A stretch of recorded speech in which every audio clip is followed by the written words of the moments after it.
Tales from the Shadows, Small Mercies.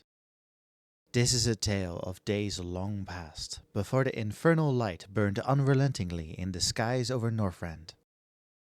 In a chamber deep within the castle of Grunneslicht, a young Numu peered intently into a flask, its contents illuminated by the moonlight that cascaded from the clear story above.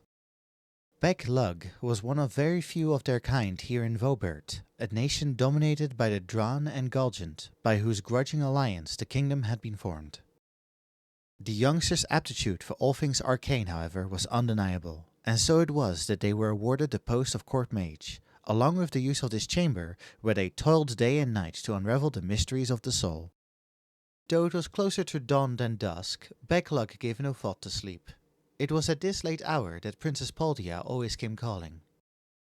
The cheery Dran girl with the curious glint in her eye was fond of Beq-Lugg, whose retiring, reclusive nature could not have been more different from the fawning courtiers among whom she had grown up.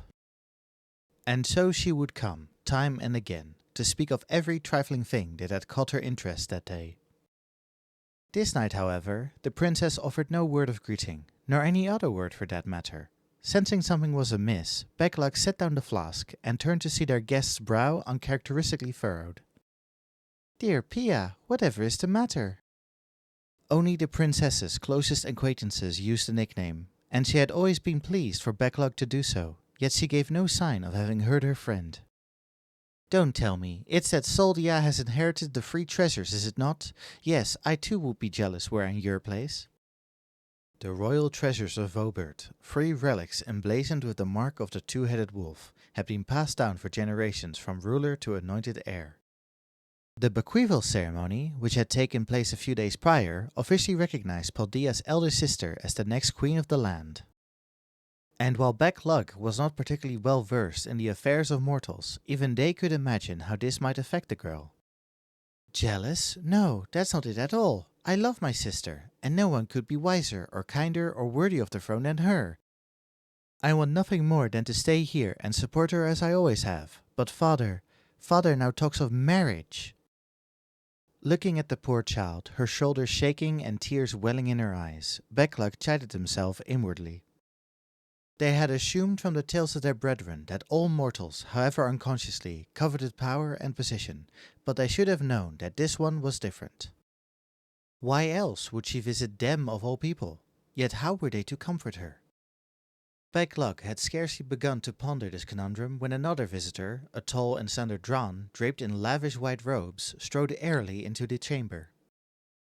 Barely acknowledging Beq-Lugg, let alone begging leave to enter, the court mage Tadric made straight for the girl. "Oh, my poorest Princess Paldia," the mage began, dripping with affected sympathy. "No one feels your pain more than I, yet you must understand his grace's position. Only once you have been married into another family will the people come to accept your dear sister as the one and true queen." Though visibly taken aback at the sudden intrusion, the girl nonetheless answered quickly. "I know this, of course, and that father only wants the best for his kingdom and his subjects. But what of his daughter?" "Oh, I quite agree, your highness," the mage oozed. "Fortunately, King Raldric is a wise and compassionate man. Could he but see the depths of your dismay, I have no doubt he would conclude that an unsought marriage will bring happiness to no one." Here he paused before adding, "As I should be only too glad to tell him, with your permission, of course."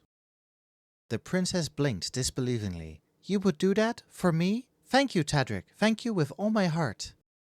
Her eyes brightening again, she gave Beq-Lugg a sideways glance and whispered, "Nice to see that someone understands me." Shoulders sagging, the Numu let out a weary sigh and returned to their solitary labors. Some days later, the princess came once more to Beq-Lugg's chamber to report that the matter had been settled. After hearing Tadric's plea on her behalf, the king had agreed to abandon plans for her betrothal. There was, however, one condition, that Paldia renounce her status as princess and serve instead as a court mage. "It is a position I would be only too glad to accept," she declared with a hint of longing, "had I any aptitude at all for magic. And so I come to you. You told me that you were studying the secret of the soul, yes? That you believed there was a means by which the hidden talents that slumber within us might be unlocked?" Averting their eyes so as to avoid the princess's pleading gaze, Beq-Lugg shook their head. "My research is far from complete, Pia. While it is true that I've developed an elixir which can safely stimulate one's dormant physical capabilities, awakening arcane talents is another matter entirely.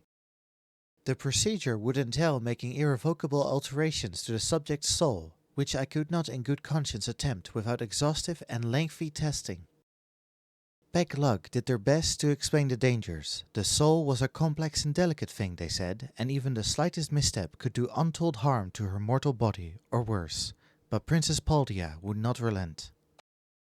I don't care. All I want is to stay here with my family. If I cannot meet father's conditions, I will be sent far away. We may never see each other again. The girl's tone grew ever more impassioned as she continued. Please, Beq-Lugg, you are the only one who can save me. Though they would not admit it, the young Numu shared her feelings. They had no desire to lose their best friend in that lonely castle, their only friend beyond their flasks and tomes. Besides, after all the kindness the princess had shown them in their time there, did they not owe her that much? After staring at the floor for a while and finding no help there, Beq-Lugg grudgingly nodded. The next day, Paldea's newfound powers were recognized by the king, and she proudly took her place among the finest mages of the court. Though her status had changed, Paldea's visits remained as frequent as ever. Listening to the girl breathlessly sharing the minutiae of her days, Beq-Lugg's lingering doubts about the powers they had bequeathed to her were gradually eased, and yet their heart was not entirely free of worry. Word has it that strange beasts have been appearing near Long Mirror Lake of late. Promise me you'll take care of yourself, Pia. In the decades since King Roderick I had ascended to the throne, the kingdom of Vobert and its people had enjoyed a period of nigh uninterrupted peace. Yet this only served to make the news that a shepherd boy had been found butchered more shocking. The youth had reportedly fallen prey to a fearsome beast which had appeared as if from nowhere. Though the fiend was quickly dispatched by the royal knights, a similarly grisly incident followed some few days later, casting a pall over the city that would not be lifted. While it was initially assumed that the beast had wandered into the kingdom from parts unknown, further investigation uncovered a more disturbing truth. The beasts had in fact been sons and daughters of Vobert, whose bodies had undergone a ghastly transformation through the influence of some unholy power. This revelation plunged the kingdom into chaos, no one knowing when their neighbors or even their loved ones might metamorphose into bloodthirsty abominations. In the dark days that followed, it was Princess Soldia who arrived like a comet to pierce the nation's gloom. I told you no one was worthier of the throne, Paldea beamed as she raced into the room. Soldia now fights at the vanguard in our battle against the monsters. The girl had every reason to be proud of her sister. Relations between Vobert's knights and its court's mages had always been strained at best and outright hostile at worst. And yet, Crowned Princess Soldia had managed to unite them under her leadership, assembling a fighting force blessed with enough might and magic to put down each threat as soon as it arose. Though the cause of the ghastly phenomenon remained a mystery, the crisis had at the very least been contained. Back at the castle, however, the matter weighed heavy on Beq-Lugg's heart, privy as they were to a terrible secret, that the methods they had revealed to Paldea in her hour of need might, in theory at least, turn mortals into monsters. But could she stoop so low? No. The Numu shook their head, comforting themselves that it would never so much as occur to the pure-hearted girl to use the knowledge they had shared in such a way. And so they returned to their studies, hopeful that the worst was past. Alas, it was not long before news arrived to give the lie to that hope. Crown Princess Soldia had been wounded on the front lines, failed, it was said, by one of her knights, who had since been expelled from the guard in disgrace. Faced with such distressing tidings, Beq-Lugg could only seek solace in their research, engrossing themselves ever more deeply in their work. Whatever was behind all this, it was none of their concern. Sooner or later, the culprit would be found and forced to answer for these odious acts. The world had a way of balancing itself out, and this time would be no exception. Everything would be all right in the end. How many moons had passed since then? Their every waking hour consumed by their studies, Beq-Lugg could scarcely say. That night too, they were peering intently into a flask when the door to their study flew open and someone raced into the room. Turning around with a start, their gaze was met by none other than Sol-Ul, a fellow Numu who served as steward to the king. Beq-Lugg, at last, we have unmasked the villain behind these infernal transformations. Beq-Lugg suppressed a gasp. This was the moment they had been waiting for, but also the one they had dreaded. They did their best to appear impassive as Saul continued. It was that fiend Tadric, a band of adventurers as good as caught him in the act. Beq-Lugg breathed a sigh of relief, knowing now beyond a shadow of a doubt that their dear Paldea was innocent. I will be joining the adventurers to hunt the traitor down and bring him to justice, but monsters swarm the grounds even as we speak. You must lock yourself in here until the danger has passed. Their warning delivered, Saul made to leave, but Beq-Lugg called after them. Wait, where's Pia? Where's Paldea? Rest easy, the older Numu replied firmly. She is safe in her chambers, and I have arranged for one of the adventurers to keep watch over her, and with that I must go. Yet Beq-Lugg could not rest easy. They had met with the adventurers of whom Saul had spoken, and while they seemed an eminently capable bunch, one Beq-Lugg had been happy to assist, they were nonetheless strangers to the land, and Paldea's life was at stake. Panic gripping their heart, they dashed out of their study, hells bent on preventing their best and only friend from coming to harm. But Beq-Lugg was a scholar, not a fighter, and with monsters lurking around every corner, they could do little save scuttle between the shadows. Despite their best efforts, however, they soon found themselves face to face with a slavering beast.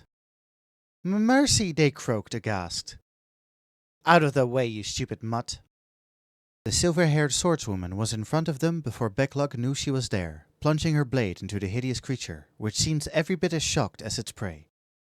After watching it slump lifeless to the ground, the elf cast a cold glance at the cowering figure at her feet, then raced down the hall without so much as another word.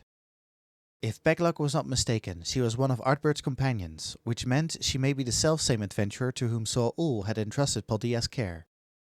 Instantly forgetting the umbrage they had taken at being likened to a dog, they set off after the woman as fast as their legs could carry them, coming upon her just as she was kicking down the door to Paldea's private chambers. How dare you! Beq-Lugg screamed, barging past the adventurer in search of their friend. And there she was. Beq-Lugg stood frozen. From behind them, the swordswoman advanced, her blade drawn. Too late, it would seem. All we can do now is put her out of her misery. The sight of the elf's blood-stained blade was enough to shake Beq-Lugg from the reverie. No, have mercy on the girl, I beseech you! Are you mad? The woman spat back. Look at her arm, it's already begun. Beq-Lugg knew in their hearts that the adventurer was right, yet they did not yield. They could not stand idly by and let their best friend, however hopeless her plight, be slaughtered before their eyes. Please, I have studied the secrets of the soul. I may very well be able to save her. You must spare her life. You must. It was a lie, of course. The process, once begun, was quite irreversible, yet they had to try. The adventurer gave the Numu, fairly clinging to her leg, a searching look, then let out a sigh. This castle has a jail, yes? Cursing all the while, the silver-haired swordswoman knocked Paldea unconscious and carried her down to the dungeons, with Beq-Lugg muttering directions. No sooner had she locked the door than she took to her heels, doubtless eager to join her companions in their search for the traitorous Tadric. Beq-Lugg, for their part, sat still as a stone in front of the cell, waiting for their friends to awaken, and when at last she did, it was with words unlike any they had heard her speak before. Hells take you, Tadric, the girl seethed, her voice a feral snarl. You promised me you would bury my sister and make me queen. I tricked that dog into divulging the secrets you craved, and you betrayed me. It was as if the girl could not see the friend of whom she spoke, sitting there right before her eyes. Clawing at her skin, she began to daub the dungeon walls with glyphs in her own blood. Wretched sister, were it not for you, I could have lived in happiness with my family forever. Curse you, Paldea, curse your rotten soul. Beq-Lugg had sat agog throughout the whole tirade, but at this they found their voice once more. Enough, Pia! Is your sister not part of the family you hold so dear? How many times did you tell me how much you loved and admired her? Slowly the girl turned. Peering into her widened eyes, Beq-Lugg could see a dawning realization, as if she were only now remembering things long forgotten. You are right. I love father, and mother, and my sister too. Why did I? What have I done? As the words left her lips, she slumped forward, a shadowy mist beginning to seep from her body before dissipating into the air. In that moment, Beq-Lugg saw the truth, that Tadric had bound the poor girl's heart with dark magics and forced her to do his bidding. Forgive me, Beq-Lugg, My friend. A tear tumbled from her cheek and struck the dank stone floor. When at length she raised her head, Beq-Lugg saw that the curious glint in her eye had been extinguished. Only despair remained there, her stare a wordless cry for mercy. Before the vesper bell tolled that day, Beq-Lugg left the castle, never to return. And though Artbert and his fellows succeeded in apprehending the architect of these tragedies, they could not save Soldia from one final act of spite. Thus was the proud kingdom of Vobert robbed of its heir and condemned to an age of decline. When the flood came, it was a shadow of its former glory, all but powerless to defend itself against the sin-eater hordes, and so did the kingdom fall, and fall for good. It is claimed that poorest Paldea was still in her cell on the day Grunislicht was finally abandoned. As for what became of the ill-starred princess after that, neither Beq-Lugg nor anyone can say. Thank you for listening to Tales from the Shadows, Small Mercies.